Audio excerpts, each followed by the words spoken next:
எனவே பசி அகற்றும் அறப்பணி செய்பவனே மனித குலத்திற்கு நன்மை செய்பவனாவான். உணவு கொடுத்தோர் உயிர் கொடுத்தோர் என்பது பழங்காலம் முதல் நின்று நிலவும் சித்தாந்தம். பசியினால் வரும் துன்பத்தை நிவர்த்தி செய்விப்பதே ஜீவகாருண்யம். ஜீவகாருண்யம் என்கின்ற திறவுகோலை கொண்டுதான் மோட்சமாகிய மேல் வீட்டுக் கதவை திறந்து கொண்டு உள்ளே புகுந்து எக்காலத்திலும் அழியாத பேரின்பத்தை அனுபவித்து வாழ முடியும்.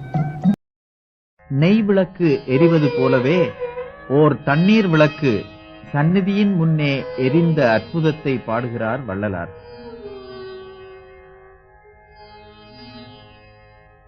மெய் விளக்கே விளக்கல்லால் வேறு விளக்கில்லை என்றார் மேலோ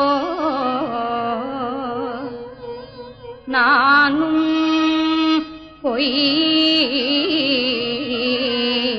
விளக்கே விளக்கென உட்பொங்கி வழிகின்றேன்.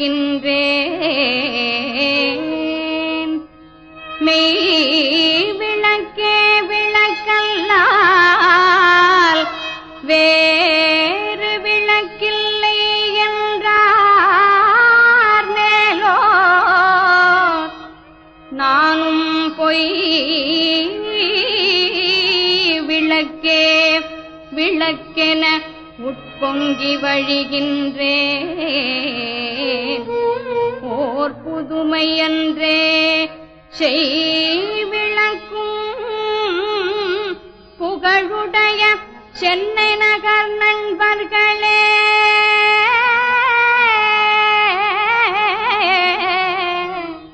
சென்னை நகர் நண்பர்களே செப்ப கேளீர்.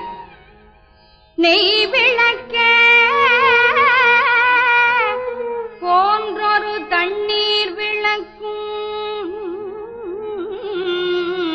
எரிந்தது சந்நிதியின் முன்னே. நெய் விளக்கே